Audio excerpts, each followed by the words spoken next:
आचार्य कल्प पंडित टोडरमल जी द्वारा रचित मोक्ष मार्ग प्रकाशक ग्रंथ अधिकार 9वां मोक्ष मार्ग का स्वरूप। आत्मा का हित मोक्ष ही है, अर्थात दुखों से मुक्त होना यही आत्मा का हित है। दुखों से मुक्त होने का नाम ही मोक्ष है। दुख का कारण इच्छा रूपी भाव है। जहाँ इच्छा का अभाव होता है वही पूर्ण सुख रूप भाव है, इसलिए वही मोक्ष है। इच्छा का अभाव होना यही मोह का क्षय है और मोह के क्षय को ही मोक्ष कहते हैं। मोह के ही दो प्रकार होते हैं, दर्शन मोह और चारित्र मोह। दर्शन मोह इच्छाओं का कारण है और चारित्र मोह तो साक्षात इच्छा ही है ना।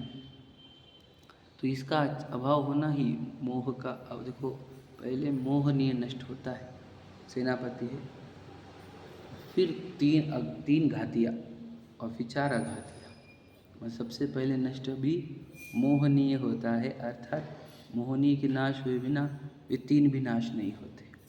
बराबर है। तो इसलिए पहले इच्छा का अभाव और तब फिर सब मोक्ष, समझ रहे। इसलिए इच्छा का अभाव करना यही मोक्ष है। तो इच्छा का अभाव होता कैसे? काल लब्धि आने पर होता है। जब होनार होगी तब होगा। कोई कर्म हमारा मोह दर्शन मोहनी हमारे पीछे छोड़ेंगे तब, चारित्र मोहनी हमारे पीछे छोड़ेंगे तब, या जब हम पुरुषार्थ करेंगे तब। ये प्रश्न है।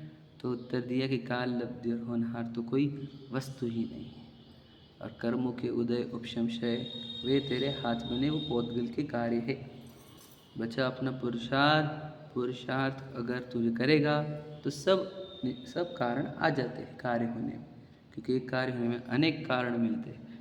उसमें कुछ कारण ऐसे रहते हैं जिसके मिलाने पर बाकी कारण मिले नहीं मिले, लेकिन ऐसा एक कारण रहता है जिसके मिलाने पर बाकी कारण मिलते ही है। उस कारण का नाम ही पुरुषार्थ है। पुरुषार्थ करने पर सब कारण होते ही है, और पुरुषार्थ नहीं करने पर कोई कारण नहीं होता। तो ये प्रश्न है कि पुरुषार्थ से भी नहीं होता। कितने लोग उपदेश सुनते हैं, है ना, सब सुनते, ऐसा लिखा है। तो उपदेश सब सुनते, तो कह रहे उपदेश सुनने पर पुरुषार्थ करने वालों को प्राप्त होता है। उपदेश सुनकर नहीं होगा, उपदेश सुनने के बाद पुरुषार्थ करेगा तो मोक्ष होगा। समझ में आ गया? इम्पोर्टेंट है लिंक। अब यहाँ से लिंक चालू होगी हमारी। उपदेश सुनने पर पुरुषार्थ करने पर मोक्ष होता है। समझ में आ गया? तो फिर प्रश्न वापस उठा। बोल, प्रश्न क्या उठा? फिर उपदेश सुनने पर पुरुषार्थ करने पर मोक्ष होता ना, तो प्रश्न क्या उठा कि उपदेश करने पर पुरुषार्थ करने पर भी मोक्ष नहीं होता। समझे? समझे लिंक क्या है? वो प्रश्न क्या उठा उसके कि उपदेश सुना और बोल रहे उसके पास पुरुषार्थ करना है, तो पुरुषार्थ भी किया तो भी मोक्ष नहीं होता, ऐसा प्रश्न है।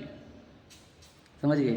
ये प्रश्न है कि पुरुषार्थ से भी नहीं हुआ, उपदेश सुनने के बाद आप बोल रहे कि उपदेश सुनने के बाद पुरुषार्थ करने से होगा, तो बोल रहा है कि नहीं, उपदेश करने सुनने के बाद हमारे पास कोई एग्जाम्पल है जिसने बहुत पुरुषार्थ किया परंतु उसको मोक्ष नहीं हुआ। तो इसका अर्थ क्या है? उपदेश सुनने पर पुरुषार्थ करने पर मोक्ष नहीं होता, ऐसा उसका प्रश्न है।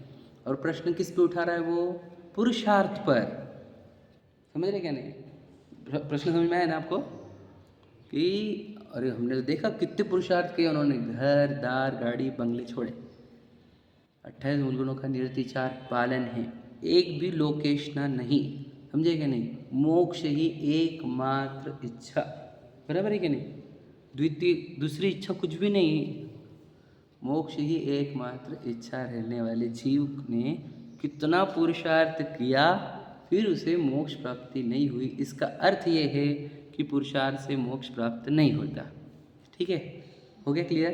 पहले प्रश्न क्लियर करो। अंदर बोलते कि इच्छा का अभाव ही मोक्ष है, तो वो मुझे अपना द्रव्य लिंग में तो सिर्फ एक ही इच्छा है, मोक्ष।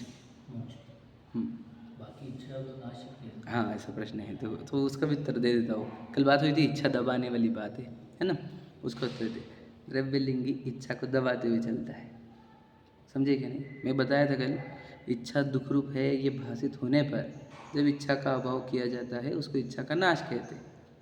और इच्छा दुख रूप दिखी नहीं तब भी इच्छा का नाश करने का प्रयत्न करोगे तो वो इच्छा को दबाना होता है, समझे क्या नहीं? इसीलिए देखो, द्रव्यलिंगी यहाँ से छूट कर जाता कहाँ है? स्वर्ग में। और वहाँ पे करता क्या है बताओ? तो इसका अर्थ बताओ, क्या इच्छा खत्म हुई कि नहीं हुई? ये लॉजिक समझे क्या? लॉजिक है। अगर है उसके अंदर इच्छा हुआ हो जाते तो वापस जाके वो करता नहीं था ये सब काम भोग वाले। तो इच्छा खत्म नहीं हुई है, आप समझे क्या? बात समझना, बहुत गहरी बात है। समझो इच्छा का अभाव हो गया, स्वर्ग की संपदा मिली तो भोगेंगे क्या हम नहीं भोगेंगे, समझे क्या नहीं? तो इच्छा के नाश का प्रयत्न करना चाहिए था, आप समझे क्या नहीं? इच्छा दुख रूप लगनी चाहिए थी, समझे क्या नहीं? तो इसलिए वो इच्छा दबाना हुआ। याद रखना, मैं आपको और बता देता हूँ, इच्छा दबने को इच्छा नाश करने का भ्रम मत समझना। एग्जाम्पल बताता हूँ, देखो, इच्छा का नाश सहज होता है, याद रखना बहुत इंपॉर्टेंट बात है ये। सहज कैसे क्या? इच्छा दुख रूप दिखी कि इच्छा का नाश सहज होता है, और जिसको इच्छा दुख रूप दिखती नहीं वो इच्छा के नाश को बहुत जटिल प्रयत्न करके नाश करता है। सही है कि नहीं? लॉजिक समझ रहे आप? ज्ञानी की इच्छा का नाश सहज क्यों है? क्योंकि इच्छा दुख रूप दिखे तो एटोमाइजेशन पे इच्छा नाश होती है। एटोमाइजेशन पर करना नहीं पड़ता, याद रखना। बोला जाएगा करा करा, लेकिन उसकी इच्छा का नाश क्यों होना? कि देखो, जहाँ बेस है वहाँ पे खत्म कर देंगे कि इच्छा दुख रूप है, ये अंदर क्लियर हो गया। अब इच्छा के नाश के प्रयत्न चालू हो गए एटोमाइजेशन पर। अब सुन रहे? तो वो जितने भी इच्छा के नाश के प्रयत्न है वो कैसे है? सहज, जिसमें न दुख है, न पीड़ा है, न आकुलता है, समझ गए? और जहाँ इच्छा दुख रूप दिखी नहीं वहाँ पे इच्छा अगर नाश करनी तो कैसे एफर्ट करने पड़ेंगे? जमीन आसमान एक करनी पड़ेगी आपको। तो फिर वो धर्म कहाँ रहा? दुख रूप हो गया वो कार्य, क्योंकि इतनी मेहनत करनी पड़ रही है उसके अंदर, समझे कि नहीं? मार्ग तो क्या है? सदगुरु के है सहज का धंधा, सहज का धंधा है ये यहाँ पे कुछ भी कठिन नहीं है और बहुत मेहनत करनी पड़ती है, बहुत डेंजर, ऐसा कुछ भी नहीं है। आप बस सम्यक करो खुद को और बाकी सब सहज, समझे कि नहीं? सही जगह पर बोलते ना, सही जगह पे। जैसे मैं एग्जांपल देते हैं कि अगर तुम्हारी एक्स शार्प नहीं है तो तुम्हारे को लाखों वार करने पड़ेंगे एक पेड़ को कट करने के लिए। हम ये दृष्टांत वैसा है हिंसा वाला, पर हम वो सिर्फ एग्जाम्पल बोल के यूज़ करें। एक पेड़ को कट करना है आपको, और अगर आपकी जो कुल्हाड़ी है वो शार्प नहीं है तो आपको लाखों वार करने पड़ते हैं। और अगर अपनी कुल्हाड़ी शार्प करेगी तो एक घाव चार तगड़े, समझे कि नहीं? तो फिर इच्छा दुख रूप है, ये है वो एक्स को शार्प करना। तो जिसकी इच्छा दुख रूप दिख गई उसकी मैं आपको बता दूं, ध्यान से सुन लेना, वो लॉट में ख़त्म करता है इच्छाओं को। और जिसे इच्छा दुख रूप नहीं दिखी वो एक एक गिनते रहता है, रिटेल वाला, समझे कि नहीं? वो होलसेल में नाश करता है, ये रिटेल में। वो होलसेल नाश कर करके अत्यंत सुखरूप हो जाता है, ये रिटेल के नाश कर करके दुख रूप होता है, समझे क्या? नाश मतलब वो भी दबाना ही चाहिए वो, क्योंकि प्रसंग पढ़ने पर उस रूप परिणमित हो जाता है वो। इसका अर्थ ये है कि अंदर से कुछ नाश हुआ ही नहीं है। हमने कहा देखो, हम अब आपको बता ही देता हूँ आपको घेरे घेरे। अभी अपने को मूल मुद्दे पर आना ही है, क्योंकि उसने प्रश्न ही डेंजर उठा लिया और उसने प्रश्न चिन्ह उठा लिया हमारे पुरुषार्थ के ऊपर। अब हमारे पुरुषार्थ की इंसाइट हो गई। अब हम पुरुषार्थ के लिए लड़ेंगे कि हमारे पुरुषार्थ को तूने बदनाम कैसे किया, कि तू बोल रहा है कि पुरुषार्थ करने पर भी मोक्ष नहीं होता, ये तूने बोला ही कैसे किया। अब मैं इसको सिद्ध करूँगा आपको। देखो, हाँ, गहराई समझना, बहुत अच्छा चैप्टर है, ठीक है? पूरा जैन धर्म पुरुषार्थ बोलता है। तो पुरुषार्थ अर्थात क्या? यहाँ पर गड़बड़ करते हैं, देखो मैं बताऊँ क्या पुरुषार्थ कहाँ पर है, देखो ध्यान सुनना। पुरुषार्थ सिर्फ एक जगह पर है, वन मोमेंट, वन लोकेशन, समझ रहे? एक ही जगह पर। कहाँ पर? ज्ञान गुण में। ध्यान से सुनना, इम्पोर्टेंट है, बहुत इम्पोर्टेंट। पुरुषार्थ जितना भी कहा गया है जिनवानी में, वो सिर्फ ज्ञान गुण में ही करना था, सिर्फ ज्ञान गुण में। ध्यान से सुनना क्या बोल रहा है, और दूसरा कहीं पे भी पुरुषार्थ नहीं करना है आपको, सिर्फ ज्ञान गुण में। रिपीट किया मैंने 3-4 बार ताकि आपके अंदर चले जाए। पुरुषार्थ कहाँ करना हमको? सिर्फ ज्ञान गुण में, श्रद्धा गुण में, चारित्र गुण में। याद रखना, वही तो बता रहा हूँ मैं आपको, बिल्कुल नहीं करना है आपको पुरुषार्थ वहाँ पर। और मोक्ष मार्ग क्या क्या? सम्यक दर्शन, सम्यक ज्ञान, सम्यक चारित्र, तीनों को सम्यक करना है आपको, श्रद्धा गुण, ज्ञान गुण, चारित्र गुण को। तो क्या कह रहा हूँ मैं आपको पुरुषार्थ श्रद्धा गुण में किंचित भी करना नहीं है, चारित्र गुण में किंचित भी करना नहीं है। पुरुषार्थ किधर करना है? सिर्फ ज्ञान गुण में। ये बात क्लैरिटी कर लो आप। हाँ, ज्ञान मेरा सम्यक हो गया है ना। तो सिर्फ पुरुषार्थ एक ही जगह करना है आपको, ज्ञान में, बस दैट्स इट। और दूसरा कोई कहीं करना नहीं। और हम गड़बड़ कर देते। देखो कल भी प्रश्न जो आए तो उसको भी सॉल्व कर लेंगे अपन। क्या कि कल के जो प्रश्न है उसको आता हूँ मैं बाद में, पर अभी ये समझ लेते कि पुरुषार्थ क्या करना हमारे को? ज्ञान में। मतलब क्या? आप जो मैंने कल बताया था कि जिनवानी का श्रवण वो काय में है? ज्ञान में। उसका चिंतन मनन वो कहाँ में है? ज्ञान में ही है। उसकी परीक्षा भी ज्ञान में ही है, उसका निर्णय ज्ञान में है, उसका अनुभवन भी ज्ञान में है। यहाँ तक पूरा ज्ञान का ही कार्य है। समझे क्या कह रहा हूँ मैं? और फिर जब अनुभवन होता है तो श्रद्धा गुण एटोमाइजेशन पे कन्वर्ट होती है। श्रद्धा गुण को पलटाने को बोलना नहीं पड़ता, ना श्रद्धा गुण को पलटाने के लिए कोई एफर्ट करने को कहा है जिनवानी में, बिल्कुल नहीं कहा है कि श्रद्धा गुण को पलटाओ। उसके लिए कोई कदम दिया होगा जिनवानी में तो बता देना मुझे कोई। आपको श्रद्धा गुण को पलटाने का काम ही नहीं करना है, आपको आपके ज्ञान से अपनी वस्तु का अनुभवन करना है। श्रद्धा तो वहाँ पर मैंपन स्थापन कर लेती है। समझ के क्या कह रहा हूँ मैं? मतलब पुरुषार्थ कहाँ है हमारे को? सम्यक दर्शन, सम्यक ज्ञान में, सिर्फ ज्ञान में पुरुषार्थ करना है। क्लियर हुआ आपको? अब चारित्र में बताओ, चारित्र गुण को पुरुषार्थ करना पड़ता है कि नहीं करना? ज्ञान नहीं, अनुभव होने पर श्रद्धा गुण मैंपन स्थापन करती। प्रोसीजर वाइज देखोगे ना तो सम्यक ज्ञान पहले है और सम्यक दर्शन बाद में। समझे क्या नहीं? पे भिन्न आराधो, समझ रहे क्या नहीं? वैसे देखा जाए तो प्रोसीजर वाइज देखा जाए तो ज्ञान को पहले बोलते हैं। समझे क्या? याद रखना हमेशा। श्रद्धान कैसे होगा? वही तो है ना, इसलिए प्रोसीजर वाइज पहले जानने को कहा है फिर श्रद्धा करने को। समझ में आ गई बात? अरे हाँ समझ गया, वो लौकिक भाषा है। मतलब क्या? बेसिक भाषा। मतलब क्या? हम जिनवानी पढ़ रही है, हमारा सम्यक ज्ञान है कि नहीं?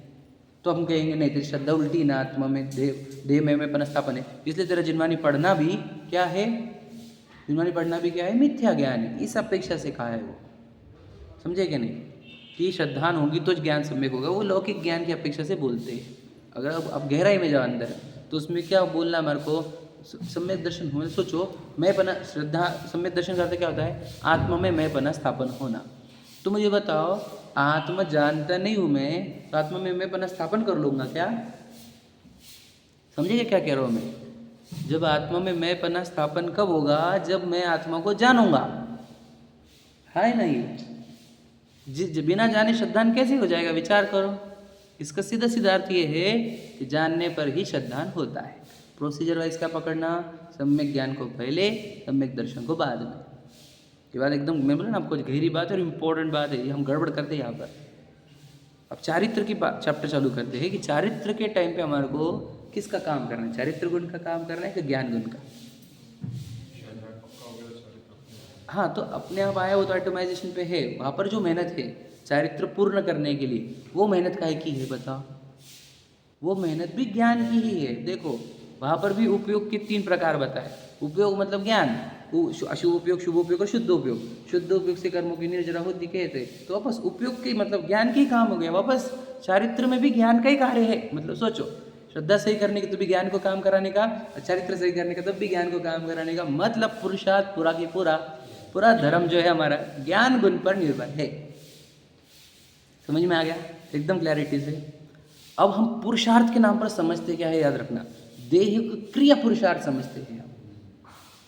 या तो थोड़े समझदार होने को, पढ़ने को, याद करने को, चिंतन करने को। हाँ वही तो बोल रहा हूँ मैं आपको। देखो मैं आपको पहले तो देह का लेवल क्लियर कर लेता हूँ, हाँ फिर तो आगे क्यों बढ़ना है मुझे।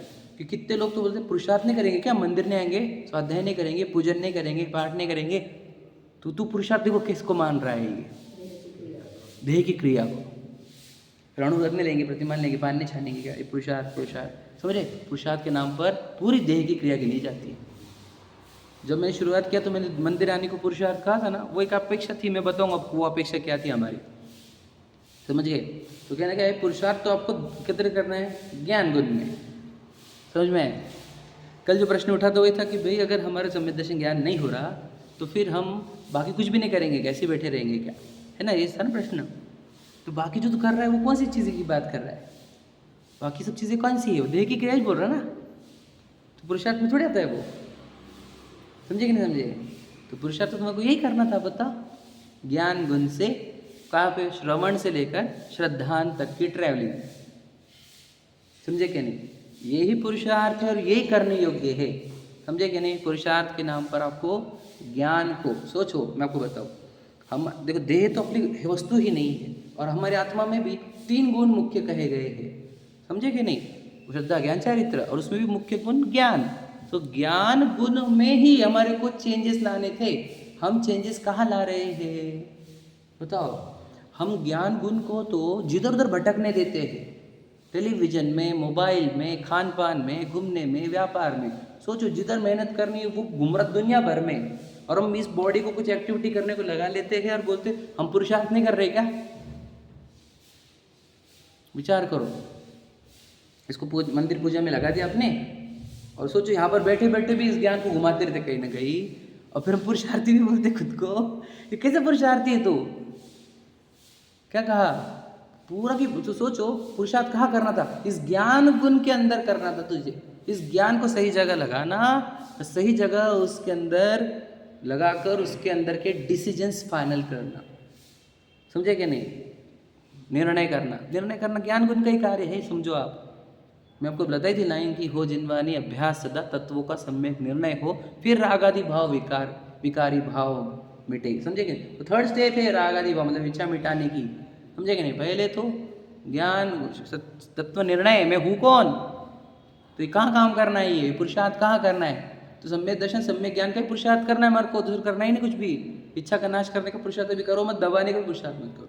मैं आपको और एक लॉजिक देता हूँ, देखो मैं आपको एकदम कठिन लगेगी लाइन सुनने को, सुन लेना कि ये जिनवानी जो है, ध्यान सुन लेना, बहुत गहरी बात बोल रहा हूँ, कि स्वस्त्री का त्याग सात्विक प्रतिमा में बोलते हैं और पहले नहीं बोलते बिल्कुल। याद रखना। ऐसा क्यों? इस प्रश्न का उत्तर दीजिए आप, ऐसा क्यों? लॉजिक बताऊंगा मैं आपको। तो बोलेगा नहीं मेरे को कोई इच्छा नहीं बची, कोई इच्छा नहीं बची, कोई इच्छा नहीं बची, कोई नहीं। समझ रहे कि नहीं? व्रत कहा है, अपने बच्चे के संतुष्ट रहना, सदा संतोष व्रत का है। हाँ तो नहीं आप समझे मैं क्या बोल रहा हूँ? मेरे को क्या बोलना है कि तू बोलेगा कि नहीं मेरी इच्छा खत्म हो गई, मेरी इच्छा खत्म हो गई, तो जिन्ना बोलते नहीं भैया तो कभी पूछ लेगी तेरी। समझे कि तेरे को? इसलिए तब तक जब तक तू 6 स्टेज क्रॉस नहीं करता तब तक तू 7वीं स्टेज में आना मत। समझे कि नहीं? तू क्या करेगा? इच्छा को दबा तो देगा, फिर अंदर इच्छा से आकुलित होगा। लॉजिक समझना मेरे को क्या बोलना है। इसलिए इच्छा दबाने का मार्ग है ही नहीं है, ये बात समझना। इच्छा के नाश करने का मार्ग है। सोचो केश लोच हमने कभी गृहस्थों को अलाउड किया ही नहीं, क्या कि जिनवानी ने अलाउड ही नहीं। क्यों? कि बेटा तेरे को बहुत दुख होगा, तेरे परिणाम रोग हो जाएंगे। समझे कि नहीं? तो उसको हमने आजीविका का भी 6वें तक रखा है उसको, बराबर है ना?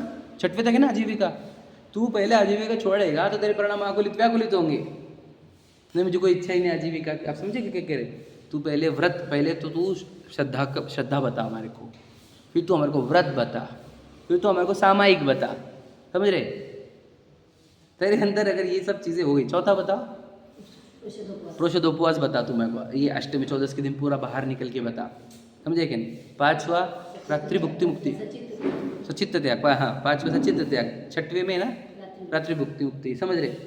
तो ये पहले स्टेजेस बता दो हमारे को कि तू सामायिक करता है, तू अष्टमी 14 के दिन पूरी तरह विरक्त रहता है, तब जब तू ये कहता है तब हम तेरे को बोलेंगे अब व्यापार छोड़ दे, अब तुझे व्यापार की इच्छा नहीं होगी। समझे क्या नहीं समझे? लॉजिक समझना आप। और फिर जब तू व्यापार भी छोड़ दिया है तूने, समझे कि नहीं, और तो दिन भर आत्मा आराधना भक्ति आदि में रहता है, तो तुझे बोलेंगे अब तू स्वस्थ का क्या कर सकता है। लॉजिक समझना, उसके पहले नहीं बोलते। लॉजिक समझ क्या बोल रहे हैं हम? इच्छा कब उछल के आ जाएगी पता नहीं, क्योंकि तूने अभी तक उसका सम्यक प्रकार से नाश नहीं किया है, दबाया है। समझे क्या नहीं? सब लोग ब्रह्मचर्य का व्रत ले रहे, मैं भी ले लूँगा, ऐसा नहीं रहता ये सब। समझे कि नहीं समझे? लॉजिक समझना, आप समझ में आ गया? तो इच्छा दबाने का तो मार्ग है ही नहीं, है ना? ये तो इच्छा के नाश का। तो कैसे नाश की जाती है? सम्यक ज्ञान से। सम्यक ज्ञान से कैसे? तो यदि अपने ज्ञान गुण में मेहनत कर, समझे कि नहीं? अब ये जो मेहनत गिना रहा है हमारे को द्रव्य लिंगी की, वो मेहनत किधर है बताओ? मुझे बताओ, उसने ज्ञान में मेहनत करी है कि नहीं करी है? क्या लगता है आपको? द्रव्यलिंगी ने, सच बताओ आप, द्रव्यलिंगी ने ज्ञान में मेहनत करी है कि नहीं करी है? 11 अवलोकन का ज्ञान कर लिया। समझ रहे क्या प्रश्न है मेरा? बहुत इंपॉर्टेंट प्रश्न है। द्रव्यलिंगी का समझ लो, हम इतना बोल रहे हैं कि इसमें बहुत जिनवानी पड़ी है, ठीक है? अब बताओ, द्रव्यलिंगी ने ज्ञान में मेहनत करी है कि नहीं करी? मैंने इतना भी बोल दिया अब आपको। हाँ,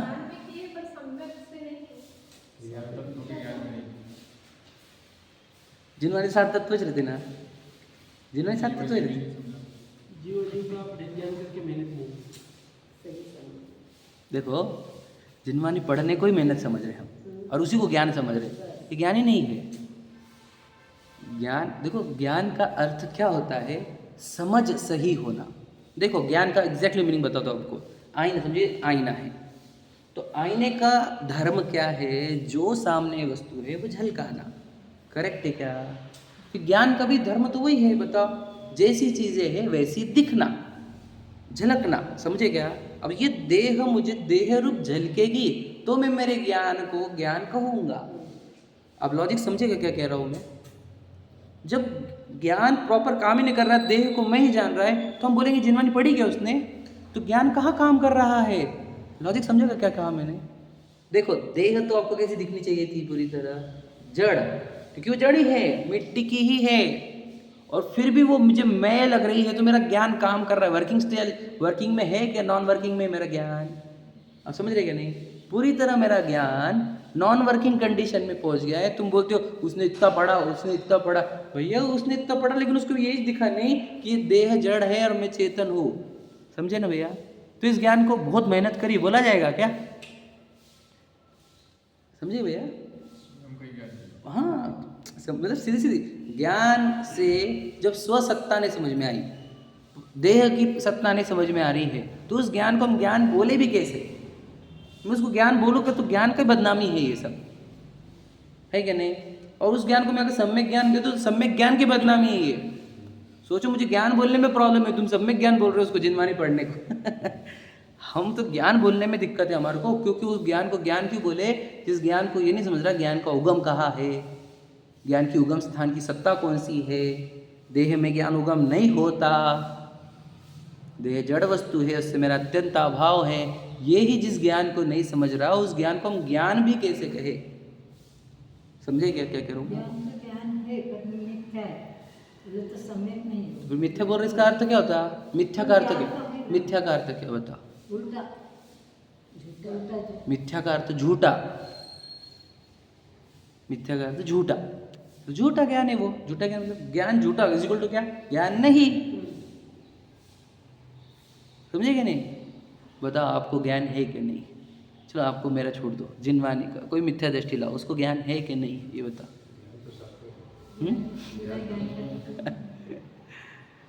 बोलो, चलो समझ लीजिए, ये टेबल है, ये बोर्ड है, और यहाँ पे मिथ्या दृष्टि जीव है, ठीक है? दो खड़े करें। अब मिथ्या ज्ञान किसको है, इसको कि इसको?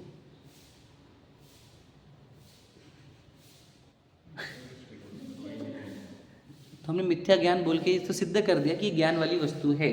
बात समझ गए कि नहीं? उसमें हमारी शंका नहीं है, इसके अंदर ज्ञान है तो समझ में आ गया हमारे को। समझ में गया? इसको तो मिथ्या ज्ञानी भी नहीं बोलते हम, क्योंकि ज्ञान ही नहीं वहाँ पर, और इसको हम मिथ्या ज्ञानी बोल रहे, इसका अर्थ कि समझ रहे हैं हम किसके अंदर ज्ञान है, लेकिन ज्ञान उल्टा कार्य कर रहा है, इसलिए तो हम कह रहे हैं मिथ्या ज्ञानी। राजी समझे क्या? असम्यक दृष्टि को ज्ञानी क्यों कहा? क्योंकि उसको जो है वो दिखता है। शरीर तो शरीर दिखता है उसको, शरीर है ये, है क्या नहीं? और मैं आत्मा, ये भी दिखता है उसको, तो इसलिए उसको उसके ज्ञान को सम्यक कह रहे हैं। समझे क्या नहीं? तो ये द्रव्य लिंगी की मेहनत अब कौन सी गिना रहे हो हमारे को ये बताओ, कौन सी मेहनत गिना रहे तुम?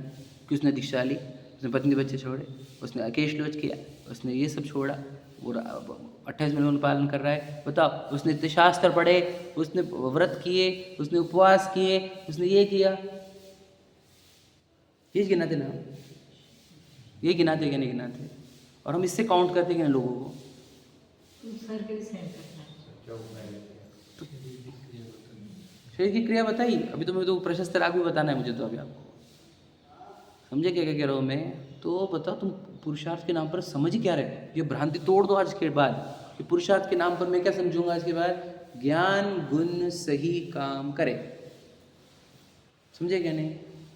ज्ञान गुण की सही वर्किंग वही पुरुषार्थ है, समझे क्या नहीं? वो बताऊंगा मैं आपको, समझे थोड़ा सा। तो पुरुषार्थ कहा पूरा के पूरा ज्ञान गुण में, तो द्रव्यलिंगी ने ज्ञान में पुरुषार्थ किया है क्या?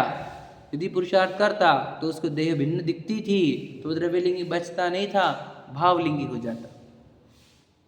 तो ज्ञान में कार्य हुआ नहीं। सोचो एक्चुअल में जिधर काम करना था, क्योंकि एक्चुअल तो हम जीव वस्तु है, और जीव वस्तु में भी ज्ञान गुण में ही वर्किंग होती पूरी।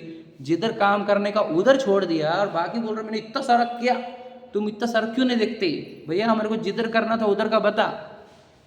यही गड़बड़ है जो हमारे को अपने अंदर से एकदम क्लैरिटी करने की है। क्या मेहनत तुम हमारे को बाकी की दिखाओ मत, आप हमारे को बताओ ज्ञान में तूने कितनी मेहनत करी। मैं आपको टोटल जी की लाइन सुनाओ क्या? लाइन क्या है उनकी? तत्व विचार वाला व्यक्ति ही सम्यक्त्व का अधिकारी है। ये हो गया, ये लाइन सुना मैंने। तो तत्व विचार मतलब क्या? ज्ञान का कार्य, समझे कि नहीं? तत्व विचार, स्वयं तत्व विचार नहीं करता और अपना दोष ना, वही लाइन है क्या? एज इट इज लाइन है, यहाँ पे पढ़ा दूंगा आपको, यहाँ पे जस्ट नीचे के इस पैराग्राफ में है। मतलब अपने ज्ञान को जिधर उधर लगाते रहता है, मतलब जिधर पुरुषार्थ करना है वो घूम रहा दुनिया भर, और बॉडी की एक्टिविटी को तुम बोलते हो कि हमें पुरुषार्थ किया, तो सोचो कहाँ पुरुषार्थ किया? मतलब सोचो, सीधी सीधी बात है, जो जहाँ एग्जैक्टली वर्क करना था उसको छोड़कर सब जगह वर्किंग चालू है पुरुषार्थ के नाम पर। और सोचो जो ज्ञान को पूरा, देखो ज्ञान को पूरा खुले सांड जैसे घूमने देता है, टुकार जैसे घूमने देता है, आवारा जैसे घूमने देता है, और देह की क्रिया कर करके खुद को धार्मिक बताता है। ये चीज कठिन है कि नहीं बोलने को, है कि नहीं? ज्ञान घूम रहा किधर भी पागल जैसा, समझे कि नहीं? आवारा, जिधर मन आए उधर घूम रहा, समझे कि नहीं? अभी बहुत धार्मिक हो तुम 2-2 घंटे पूजा करते, 4 घंटे पूजा करते, हमने ये छोड़ा, हमने वो छोड़ा, हमने वो छोड़ा, और वो ये तुम क्या गिना रहा हमारे को, समझे कि नहीं? ये मत गिना हमारे को, मतलब तू ज्ञान, तेरे ज्ञान क्या करता है दिन भर? तेरे ज्ञान को 1 मिनट भी फुर्सत नहीं मिल रही कि मैं कौन हूँ पूछने के लिए। तेरे ज्ञान को एक फुर्सत नहीं मिल रही, ये जड़ शरीर जड़ है ये देखने को फुर्सत नहीं मिल रही, और तू धार्मिक बनाना चाहता है खुद को, समझे कि नहीं समझे? ज्ञान कर क्या रहा है दिन भर वो बताओ?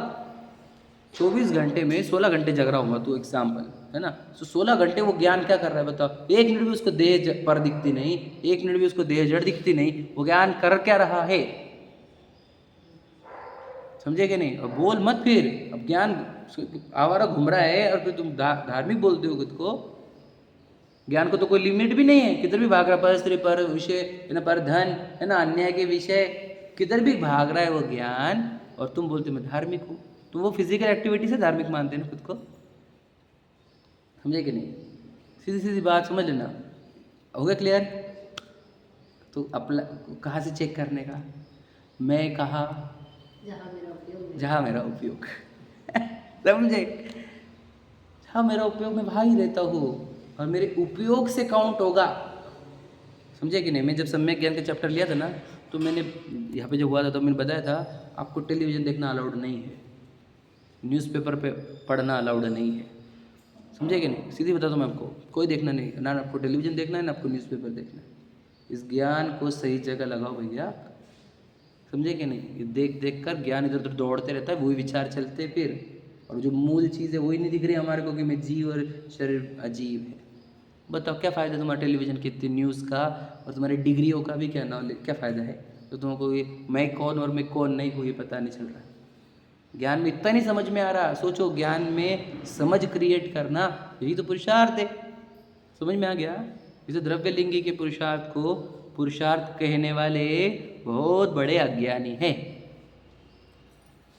समझ गए कि नहीं? क्योंकि वो ज्ञान में किंचित भी पुरुषार्थ करता नहीं।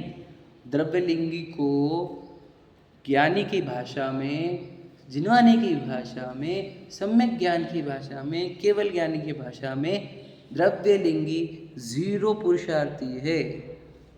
संसार का नेता है 0 पुरुषार्थी कह रहा हूँ मैं, कुछ 0 पुरुषार्थी, समझे क्या कह रहा हूँ मैं? ये समझने की ज़रूरत है आपको, समझे क्या नहीं? और वो चक्रवर्ती 96,000 रानियाँ भोगने वाला पुरुषार्थी, ये बात कोई दुनिया की ताकत समझ नहीं सकती। ये इसको वही सम्यक ज्ञान चाहिए, जिनवानी का ज्ञान चाहिए, केवल ज्ञान चाहिए, तब समझ में आएगा आपको कि क्योंकि वो 96,000 रानियों में है, लेकिन उसका ज्ञान देह को भिन्न जान चुका है, समझे कि नहीं? आत्मा को भिन्न जान चुका है और राग को दुख रूप जान चुका है, इच्छा को दुख रूप जान चुका है, जो इनका नहीं जान पाया। समझे क्या? तो चक्रवर्ती को हम मोक्ष मार्गी बोलते हैं। जगन सम्यक दृष्टि, जगन अंतरात्मा और अविरत सम्यक दृष्टि होता है जगन, तो उसको मोक्ष मार्गी। तीनों शिवमकचारी, तो शिवमकचारी कहा उसको, द्रव्यलिंग शिवमकचारी नहीं कहा। किस आधार पर बताओ? ये आधार का आज क्लैरिटी कर लो अपने अंदर।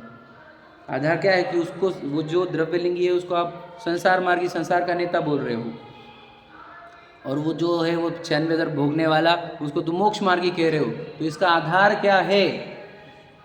वो ज्ञान को सही प्रयोग किया है नहीं कहा, उसका ही आधार है। क्लैरिटी हो गई क्या? एकदम क्लैरिटी हुई। आगे बढ़ते हैं अपन कि ज्ञान में अब जैसे हमने देखा कि शरीर आदि अपने पदार्थ नहीं है, शरीर भी दिखना चाहिए था आपको कि शरीर जड़ है और मैं जीव हूँ। इस क्या करना है? अपने को ज्ञान में समझना है, समझना, ठीक है?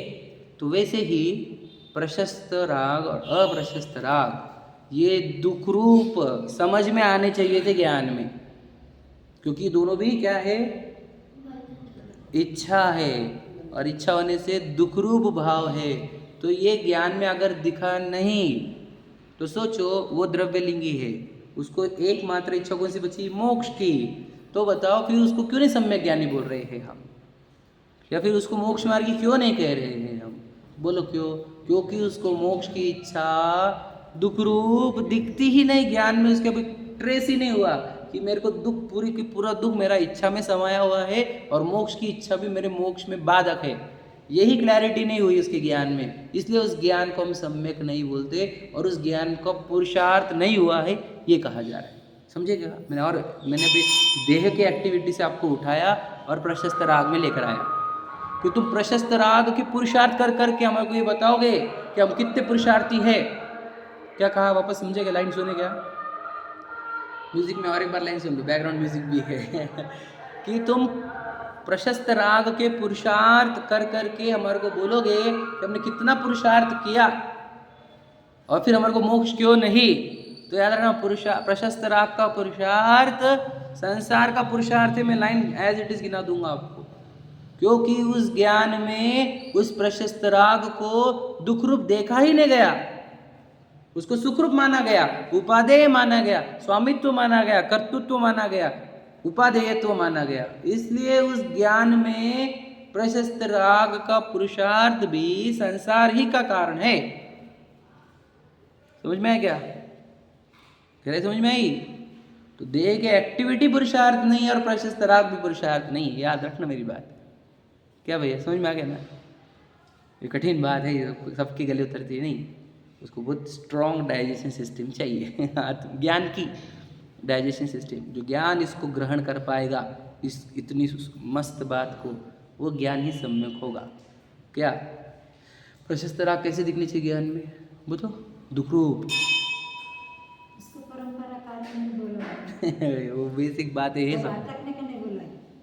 तो क्या करने का? करने का, करते रहने का, अटकने का नहीं, आगे जाने का। करते रहने का। नहीं, मैं क्या बोल रहा है, अटकने का नहीं, आगे जाने का। ऐसा पर कारण बताए कि प्रशस्त राग अच्छा, बोले तो अच्छा है कि आगे नहीं? जाएगा। अच्छा है कि नहीं बताओ। अच्छा तो नहीं है, अटक गया तो गया। फिर अटक गया तो गया बोल, तो फिर तो डेंजरस है ना। फिर तो अटक गया तो गया, ये लाइन उन्होंने नहीं बोली। फिर जब अटकने पर गया रहता तो वो डेंजर चीज है कि अच्छी चीज है? नहीं, पर लाइफ में आता आप समझे नहीं? देखो, वो करना नहीं पड़ता, सहज होते रहता, ऑटोमाइजेशन पे। वो भी ज्ञानी के प्रशस्त राग अखंड अमर्यादित होते रहते हैं जब तक वो स्थिर नहीं हो पा रहा आत्मा में। उसको राग तो होगा, इच्छा तो होगी, तो वो इच्छा कौन सी होगी? कल तो पता मैं धर्मानुराग के सिवा और कोई इच्छा ही नहीं होती उसको। उसी को ही तो वात्सल्य भावना और उसी को प्रभावना होती है। ज्ञानी को ही, ये अज्ञानी जितने करेंगे वो प्रभावना नहीं रहती, तो मान कषाय का पोषण करते रहते हैं। जितनी प्रभावना हुई दुनिया में वो ज्ञानियों ने ही करी है। उनको ही ऐसा राग आता है कि ये सब ये अनमोल बातें सब तरफ पहुँचे, हर एक जीव तक पहुँचे, प्राणी मात्र सूक्ष्म जीव तक भी पहुँचे। तो उसी को तो ऐसे प्रशस्त राग आता है, उसी से परंपरा अखंड चल रही है। ये राग नहीं आता उनको तो ये जिनवानी अपरख नहीं होती, समझे कि नहीं? तो ये वात्सल्य प्रभावना के राग किसको आते? सम्यक दृष्टि को ही आते। वात्सल्य भी और प्रभावना भी, स्थितिकरण भी वही करता है, समझे कि नहीं?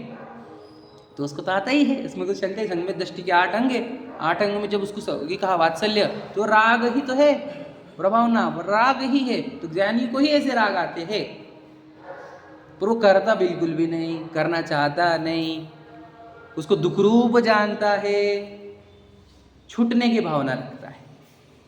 ये थोड़ा अंदर की सूक्ष्म बात है, समझ में आ गया आपको? तो परंपरा मार्ग, परंपरा, ये तो उसके चक्कर मत पड़ परंपरा के।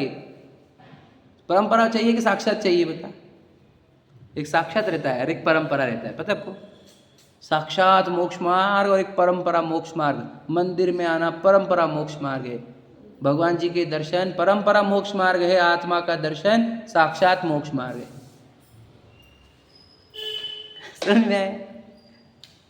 तो भगवान जी के दर्शन का निषेध किया कि हमने कभी नहीं किया, परंतु साक्षात मोक्ष मार्ग को समझना अत्यंत आवश्यक है। परंपरा मोक्ष मार्ग के गीत गाते गाते अनंत काल बीत गया हमारा, समझ गए कि नहीं? मैंने वही बोला ना, अटकना नहीं बोला। अरे अटकने वाले कितनी संख्या तुमको पता है हमारे पास? वो नकुल सहदेव अटक गए, पता है आपको? ऐसे 1-2 नहीं है, अनंत की राशि है जो इसी में अटकी है। हम भी तो उसी में अटक रहे हैं। ये व्यवहार देखो, पता है आपको? पूरी दुनिया में जैनी लोगों की बात करें तो उसमें निश्चयवासी, व्यवहारवासी, उभयवासी में परसेंटेज बात करे जाए तो कितने परसेंट निश्चयवासी और कितने परसेंट व्यवहारवासी और कितने परसेंट उभयवासी? बता, एक अप्रॉक्सीमेट बता, अंदाज। हाँ, 99.99% तो व्यवहारवासी है। निश्चयवासी तो 2-4 मिलेंगे आपको बस, समझे कि नहीं? और उभयवासी 10-50। मुख्यतः से व्यवहारवासी किसको व्यवहारवासी बोलते? जो प्रशस्त राग को धर्म मानता है, देह की क्रिया को धर्म मानता है, उसी को तो व्यवहारवासी बोलते हैं। क्या समझे? परंपरा मोक्ष मार्ग वाले जो रहते हैं ना, उसी में आकर्षित हुए वाले, ये सब व्यवहारवास में अटक जाते हैं। बुरा मतलब नहीं, सच्चाई है। मेरा तो किसी से कोई बैर नहीं, हम तो जिनवानी के सामने जब बैठे हैं तो पूरी सच्चाई बोलनी पड़ती, एक भी चीज़ लाट। अरे आपका नहीं बोल रहा हूँ मैं, आपके माध्यम से सबको बोल रहा हूँ, ये सब रिकॉर्ड पे जाता है ना, ऑन रिकॉर्ड। मैं आपको बताना चाहता हूँ कि क्लैरिटी कर लो, ये परंपरा मोक्ष मार्ग के नाम पे उसमें अटक जाते हैं हम लोग। हमने बहुत बार किया है ये सब, क्या बताया? हम समोचने जाके आ गए, समझे? द्रव्यलिंगी हो गए ना हम तो अनंत बार, क्या बात कर रहे हैं, समझे कि नहीं? ग्रेवक जा गए, ग्रेवेक तक, 90 ग्रेवेक तक जाकर आए। कौन सी बात कर रहे हैं? 90 ग्रेवेक तक का ट्रैवलिंग अनंत बार हो गया है, समझे? ठीक है, तो समझ में आ गया। तो क्या प्रशस्त राग भी यदि किसी को, समझे कि नहीं, हितकारी लग रहा है तो उसके ज्ञान में पुरुषार्थ हुआ नहीं है। ज्ञान अभी तक देख ही नहीं पाया कि कौन सा भाव दुख रूप है और कौन सा भाव सुख रूप है। सोचो, जिसको प्रशस्त राग सुखरूप दिख रहा है उसको वीतराग भाव सुखरूप दिखेगा ही नहीं, फिर उसने ज्ञान में प्रॉपर वर्किंग ही नहीं करी, इसलिए वो पुरुषार्थी ही नहीं है। जिसको प्रशस्त राग सुखरूप दिखता है वो जीव 0 पुरुषार्थी है। तुम मत गिनाओ कि यार उसने दीक्षा भी ले लिया और उसने इतना सब कर लिया, उसने सब छोड़ दिया, दुनिया भर का एक खोटा भाव नहीं, पर 28 मूल का निर्दिचार पालन है, तो भी तो 90 ग्रेवेक में गया। हमने यही कहा ना, हाँ तो उसने पुरुषार्थ किया क्या? तो मैंने तो बिल्कुल पुरुषार्थ नहीं किया। वो 90 ग्रेवेक तो गया कैसे? क्या 90 ग्रेवेक जाना पुरुषार्थ नहीं है, ये विपरीत पुरुषार्थ है, समझे कि नहीं? क्योंकि वहां से क्या होता है, वापस निगोदी जाना पड़ता है ना। 1-2 मिल जाएंगे ना अपनी गोद में, सब निगोदी भागते सब जन रिवर्स। अनंत राशि ने एक शरीर खाली नहीं हुआ अब तक, इतनी राशि है और कभी खाली भी नहीं होने वाला एक भी शरीर, इतने जीव है, समझे क्या कह रहा हूँ मैं? अब समझना मत, छोटी संख्या, ये बहुत डेंजरस गेम है ये, हमको मिल गया बड़े भाग्य से, समझ में आ गया? तो पुरुषार्थ क्या समझ में आ गया? ज्ञान में देह पर दिखना और आश्रव दुखरूप दिखना, यानी इच्छा दुखरूप दिखना, प्रशस्त अप्रशस्त राग में दुखरूप दिखना, समझे कि नहीं? और अद्वेष दुख रूप दिखना, जब ज्ञान ने इतना काम कर लिया तब हम ज्ञान को बोलेंगे वो पुरुषार्थी है। यानी पुरुषार्थ इज इक्वल टू किधर? ज्ञान गुण में। और ज्ञान गुण में पुरुषार्थ क्या? देह पराई जानने में आना और आश्रव दुख रूप जानने में आना, तब पुरुषार्थ। दो चीजें क्लियर की मैंने, वापस एक बार रिपीट करूंगा, वापस एक बार एकदम क्लियर कर लो अपने अंदर। एक पहली बात, पुरुषार्थ किधर? सिर्फ ज्ञान गुण में, और किधर ही नहीं, न श्रद्धा गुण में, न चारित्र गुण में, न देह में, न किधर किधर ही पुरुषार्थ नहीं होता। पुरुषार्थ होता तो सिर्फ और सिर्फ ज्ञान गुण में। पूरा मोक्ष मार्ग का पुरुषार्थ सिर्फ ज्ञान गुण में है और कहीं पर भी नहीं। और ज्ञान गुण में भी पुरुषार्थ क्या? देह को पराया जानने का और समस्त इच्छाएं, शुभ अशुभ इच्छाएं दुख रूप जानने की। जिस ज्ञान ने देह को पर जाना और शुभ अशुभ इच्छाओं को दुख रूप जान लिया, उस ज्ञान को हम पुरुषार्थी कहेंगे और उस ज्ञान के धारक व्यक्ति को पुरुषार्थी कहेंगे। समझ में आ गया?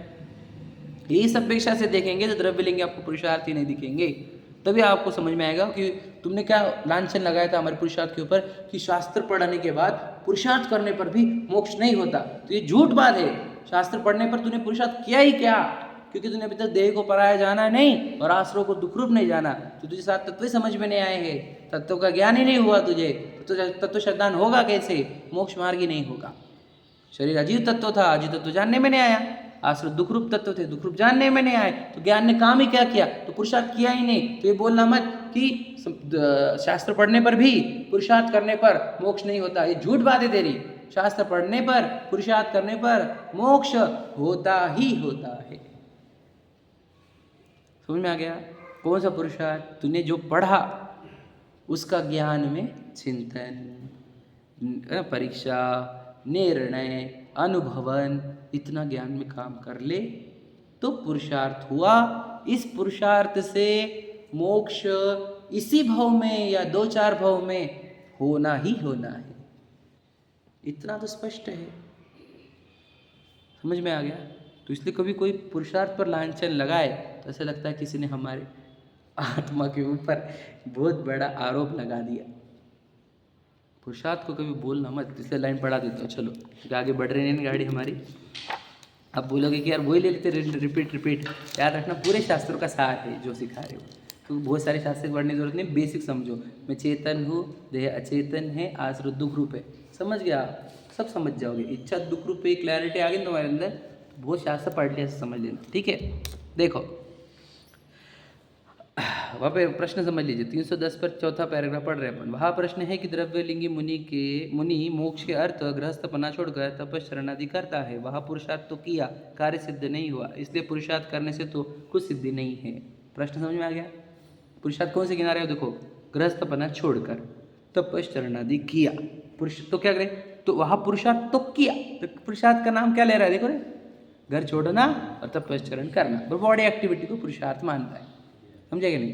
Body activity. समाधान, अन्यथा पुरुषार्थ से फल चाहे तो कैसे सिद्धि हो? बताओ, अन्यथा पुरुषार्थ क्या? तुझे पुरुषार्थ कहाँ करना था? ज्ञान गुण में।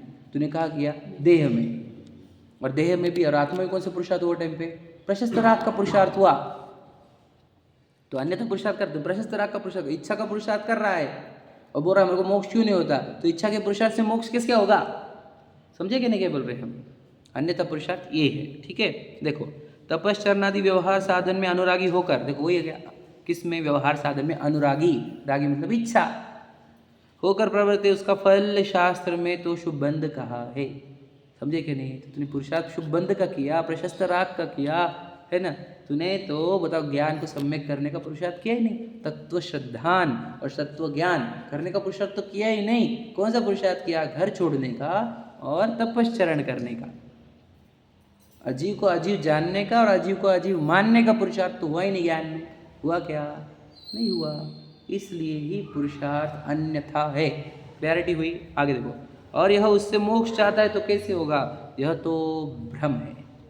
समझ में आया क्या? क्योंकि मेरे अंदर इतनी स्पष्टता नहीं है कि ये शरीर के पुरुषार्थ से मेरा मोक्ष कैसे हो जाएगा। समझे कि नहीं? बताओ, बॉडी एक्टिविटी कुछ कर रही है और मुझे अच्छा हो जाएगा, ऐसा कैसे होता है? लॉजिक।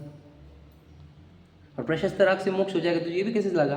प्रशस्त राग करने वाले कम है क्या हमारे पास? और बस राशियाँ है अनंत की प्रशस्त राग करने वालों की। प्रशस्त राग वाले मोक्ष जाएंगे तो हम पत्रिका पर लिखेंगे प्रशस्त रागाय नमः। मंदरागाय नमः। हमने आज तक लिखा नहीं, न कभी लिखेंगे त्रिकाल में। बोलो क्या लिखेंगे? वीतरागाय नमः। बस। तो वीतरागी भगवान की पूजा करें क्या आदिनाथ जी की? भैया वीतरागता के लिए ही आदिनाथ जी की करते हैं, तो वीतरागाय नमः में सब आ गए। समझे क्या? देखो अब ये प्रश्न है इंपॉर्टेंट भैया, प्रश्न अपना। फिर प्रश्न है कि भ्रम का भी तो कारण कर्म ही है, पुरुषार्थ क्या करे? तो ये द्रव्यलिंगी को जो भ्रम है तो भी तो कर्म करा रहे उसको, तो पुरुषार्थ करे क्या? है कि नहीं? कर्म ही भ्रम करा रहे, कर्म ही भ्रम करा रहे, ऐसा उसको प्रश्न है कि भ्रम से हम समझ लो देह का पुरुषार्थ कर रहे, भ्रम से हम प्रशस्त राग का पुरुषार्थ कर रहे, तो ये भी तो भ्रम हमारे अंदर कर्म नहीं डाला है। प्रश्न समझ में आए? भ्रम भी तो कर्म ही डाल रहे हैं, तो फिर हमारे हाथ में क्या बचा? फिर कर्म भ्रम डाल रहे हैं, हम उल्टा पुरुषार्थ कर रहे, संसार भटक रहे हैं। प्रश्न समझा? तो उत्तर देख लीजिए। ये क्रमबद्ध पर्याय पे भी आरोप डाल सकते हैं कि हमारी पर्याय। ठीक है, बोल दो, फिर वैसा बोल दो। समझ गए नहीं? तो बेटा तो फिर जी बोल के अगर हम पुरुषार्थ नहीं कर रहे आत्मा को जानने का, तो हम समझ जाएंगे क्रमबद्ध में अभी संसार बहुत बाकी है। समझे क्या नहीं? यदि ज्ञान, सोचो हमने बताया ना 24 घंटे ज्ञान को तुमने विषय कौन सा दिया ये बताओ। यदि 24 घंटे ज्ञान को विषय आत्मा छोड़कर दुनिया है, तो हम समझ जाते इसके क्रमबद्ध में अभी मोक्ष बहुत दूर है। समझे क्या नहीं? बहुत दूर, अनंत काल लगने वाला अभी इसको। तो हमको 24 घंटे में आत्मा याद नहीं आती एक बार भी। बता ज्ञान क्या कर रहा है? सब टुकार है वो ज्ञान, आवारा है। समझे क्या नहीं? किधर भी भटकने देते उसको, निरंकुश। समझे क्या नहीं? अयत्नाचारी है ना, कोई प्रयत्न नहीं करता ज्ञान को सही जगह लगाने का। एक समय भी तो समय टाइम नहीं मिलता कि देखो जड़ देखूँ मैं, ये रोम मेरे है क्या, स्किन मेरी है, दांत मेरे, नाक मेरे, हाथ मेरे, हड्डी मेरी है कि मांस मेरा है कि चमड़ा कि चर्बी के मल के मूत्र, क्या है मेरा? तो हमको इतना सोचने को टाइम नहीं दिन भर में। ज्ञान को ऐसे फालतू छोड़ते किधर भी घूमने को, अरे मेरे बच्चे का, मेरे उसका, मेरे उसका, फालतू भी संयोग है सब, एक क्षण के खत्म हो जाएंगे, बोलते बोलते खत्म हो जाएगा। संयोग का वियोग होने में क्या देर लगती है? और संयोगों में उपयोग लगाना अपना, ये उपयोग का दुरुपयोग है। समझे कि नहीं समझे? ध्यान सुने ना, उपयोग को उपयोगी में लगाना, यही उपयोग का सदुपयोग होता है। उपयोगी वस्तु, जहाँ से उपयोग जन्म रहा है वो जिस वस्तु को तो जानो, जिसका उपयोग का प्रयोग करते हो उस उपयोगी वस्तु को ही नहीं जानते और उपयोग को लेके जाते विषयों में घूमने को। समझे क्या नहीं? गहराई समझना। उत्तर देते देखो, सच्चे उपदेश से निर्णय करने पर भ्रम दूर होता है। क्या लिखा? सच्चे उपदेश से क्या किया? तो निर्णय करने पर। आ गया निर्णय पर, क्या काम करना है? ज्ञान में। भ्रम दूर करना है यदि, तो निर्णय करो ज्ञान में। समझे कि नहीं? परंतु ऐसा पुरुषार्थ नहीं करता। वही लाइन आ गई एज इट इज जो मैं बता रहा था। कौन सा पुरुषार्थ नहीं करता? ज्ञान गुण में पुरुषार्थ नहीं करता। समझे कि नहीं? सीधी सीधी बात है, ऐसा पुरुषार्थ नहीं करता। निर्णय करने वाला, ज्ञान गुण वाला, वो पुरुषार्थ नहीं करता। देखो ऐसा पुरुषार्थ नहीं करता, इसी से भ्रम रहता है। भ्रम किससे रहा? बोलो, कहाँ से भ्रम रहा? क्योंकि अपने ज्ञान में हमने पुरुषार्थ। बेटे जरा जाना, टच नहीं करना दादाजी को, ठीक है? इधर हाँ उधर जाओ, उधर टच नहीं करना। इधर हाँ चलो चाहिए ना आपको? देते जाओ दादी देती जाओ। हाँ टच नहीं करना बेटा, ठीक है? देखो क्या कहा, फिर से पढ़ लेता हूँ, लाइन कंप्लीट करते हैं अपन। परंतु ऐसा पुरुषार्थ नहीं करता, इसी से भ्रम रहता है। तो बताओ किस पुरुषार्थ की ओर इशारा? बेटा टच नहीं करना, आ जाओ इधर। छोटे बच्चे, हाँ उसको गंदो तो बना भी। हाँ सही बात है, लेट हो रहे ना हम। सच्चे उपदेश से निर्णय करने पर भ्रम दूर होता है, परंतु ऐसा पुरुषार्थ नहीं करता, इसी से भ्रम रहता है ना? देखो वर्ड क्या है वापस। निर्णय करने का पुरुषार्थ करे तो भ्रम का कारण जो मोह कर्म है उसके भी उपशमादि हो, तब भ्रम दूर हो जाए। ठीक है? क्योंकि निर्णय करते हुए परिणामों की विशुद्धता होती है, उससे मोह की स्थिति अनुभाग घटते हैं। समझे कि नहीं समझे? पापा समझाता हूँ, पैराग्राफ बड़ा है, टाइम कम है, जो थोड़ा समझाऊंगा, बाकी का कल। सिंपल। किधर इशारा कर रहे हैं? कौन से पुरुषार्थ का इशारा कर रहे हैं? बोलो कौन सा? न वर्ड क्या यूज किया उन्होंने? निर्णय। बस निर्णय का इज इक्वल टू इंग्लिश में डिसीजन। डिसीजन कब आता है? कोर्ट का डिसीजन कब आता है? जब सुनवाई हो। दोनों पक्ष की दलीलें सुनी जाए, दोनों पक्ष की दलीलों की परीक्षा की जाए, तब निर्णय आता है। तो ये सब कोर्ट केस आपको अंदर दौड़ानी है, अंदर पूरी कोर्ट केस चले। बताओ प्रशस्त राग दुखरूप कैसे क्या? वो बोलेगा पूरी दुनिया प्रशस्त राग के लिए तड़प रही है, प्रशस्त राग से स्वर्ग की संपदा मिलती है, पूरी दुनिया में जो कुछ अच्छा होता है प्रशस्त राग से होता है, और उसी को धर्म भी कहा है शास्त्र में। तो तुम इस प्रशस्त राग को अधर्म कैसे कह सकते हो, पाप कैसे कह सकते हो, दुख कैसे कह सकते हो? एक वो दलील है हमारे पास। फिर दूसरा दलील देगा, भैया प्रशस्त राग को मोक्ष मार्ग नहीं कहा, वीतरागता को मोक्ष मार्ग का। दो दलीलें तुम्हारे पास अंदर होनी चाहिए, दोनों ने स्ट्रांग दलीलें देनी चाहिए, है ना। फिर मेरा जजमेंट आएगा कि नहीं, वीतरागता ही मोक्ष मार्ग है। जब ये निर्णय होगा तो सोचो इतने मंथन करने पड़ेंगे अंदर पूरी कोर्ट केस चलानी पड़ेगी, समझे कि नहीं। जब आपका ज्ञान बोलेगा कि ये सही बात है, वीतरागता ही सुखरूप है, क्योंकि जब वीतरागता रहती है तो मुझे एक भी आकुलता होती नहीं, एक भी पीड़ा होती नहीं, कोई इच्छा नहीं रहती, कुछ बदलने का नहीं रहता, है ना। सिर्फ यथार्थ प्रतिभासन, ज्ञाता दृष्टा समता भाव चारित्र मोक्षोप से रहित परिणाम, समझे कि नहीं। तो यही मेरे लिए सुखदायक है। जिस ज्ञान ने ये निर्णय किया उस ज्ञान को पुरुषार्थी कहेंगे, और वो पुरुषार्थ मोक्ष लेकर जाने वाला आपको इसी भव में या अगले भव में या 2-4 में। इतना काम कर लिया तो गारंटी लिख लो हमारे से आपका मोक्ष, हमारे से लिख लेना पेपर पे, बॉन्ड पेपर। अब हम ये वाला काम नहीं करते तो कित सोचो, हम 50 साल से मंदिर आ रहे, 50 साल 40 साल 30 साल आदि जो भी हो गए, और पूजन में हमने हजारों लाखों कर ली है, और जो मेन कार्य था करने का वो ही मिसिंग है। और वो कब कितने दिन तक मिसिंग रहेगा बताओ। और तुम इसको मिसिंग रखोगे तो बेटा तुम एक्सपेक्ट मत करना कि तुमको मुक्ति मिले, बिल्कुल मत एक्सपेक्ट करना।